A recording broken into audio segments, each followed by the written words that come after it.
soon full lockdown will be over and we'll be able to fly with gay abandon. But we must learn the lessons from last time. When last lockdown was over, everyone raced into the sky, and in 3 months there were 166 reported incidents. So this time, let's be a little bit safer, and we're going to introduce you to sort of simple pre-flight checks and in-flight checks and also post-flight checks that help you stay that little bit safer.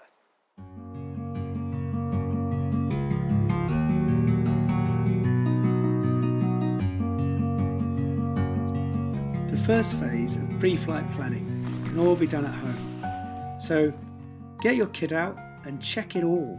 Make sure the material's not a bit mouldy or the mice haven't chewed at it. And also check your harness and check your reserve, the handle, the pins, the routing and the bridles. Make sure it's all perfect.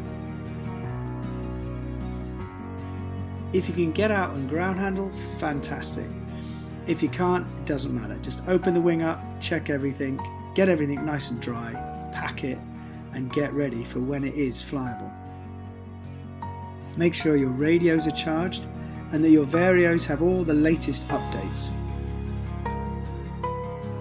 When you and your kit are all sorted, then check the site guide. Make sure there's nothing new or nothing's been changed, and refresh yourself on all aspects of it, from the takeoff and the landing to the parking, and also the airspace if you're thinking of going cross-country. If you are an experienced cross-country pilot, then also consider going to quieter sites and leaving the lesser experienced pilots to use the bigger and safer sites.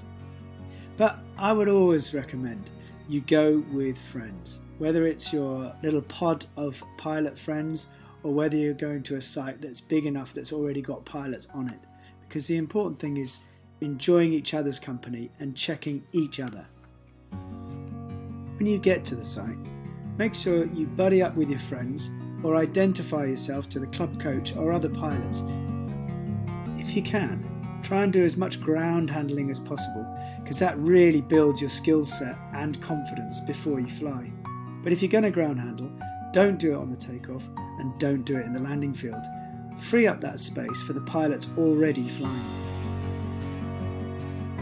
When you've done enough ground handling and you are confident to fly, then it is time to approach the takeoff area. Now, pre-flight checks.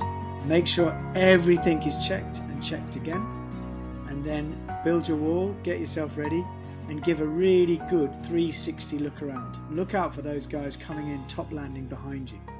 And before you actually inflate and run, look at the airspace, look at the weather, and make sure everything is perfect for when you fly. When you take off, give yourself a nice committed run and get yourself in the air, refreshed and excited.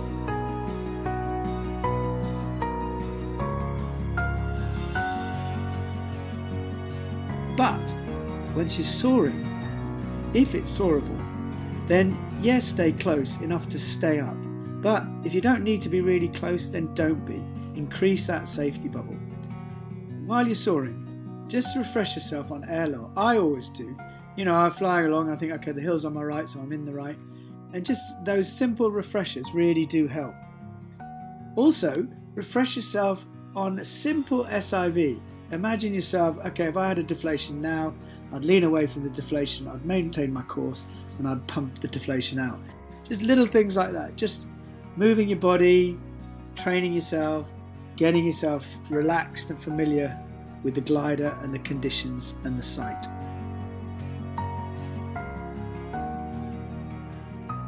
If you are soaring quite close to the hill, then just get into the habit of weight shifting away from the hill, so that if you did have a collapse on the hillside, the glider will remain as straight as possible, and it will give you enough time to react on the brakes and maintain a safe course to either fly away or to pump it out. If the lift band is large, then give each other plenty of room, and also fly predictably, looking and then weight shifting and turning, so that other people can read your body language. Be polite and respect each other's space. And when it starts to get thermic, and out front people are thermaling and drifting onto the soarable site, then it's time to really keep a good lookout, because you're now mixing soaring conditions with thermaling conditions, blending rules of the ridge with simple thermaling air law. So this highlights the importance of keeping a good lookout and flying very predictably, so that other pilots can read you and fly with you, and you can all have a great time. After about 10 or 20 minutes of relaxed soaring and thermaling time, then think of things to do, certain challenges that you can learn from, but just take it easy.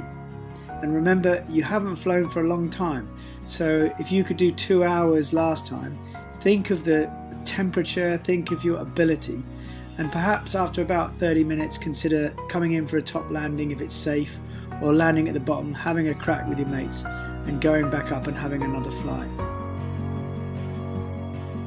I think the first few hours of your air time should be focused on comfort flying, just getting back in the air, enjoying the glider and the conditions, and just gently building up your confidence and ability.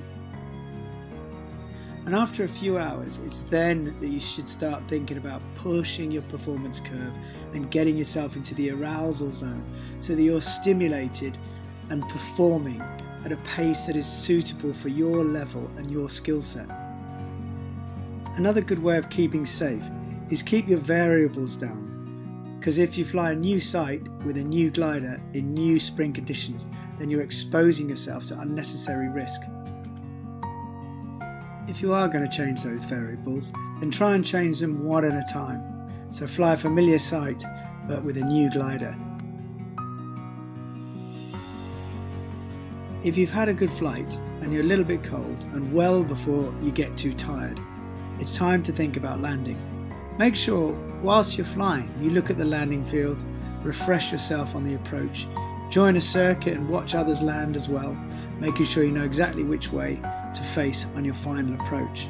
And just make sure you have that final look out for those horrible little obstacles like power lines, trees and walls.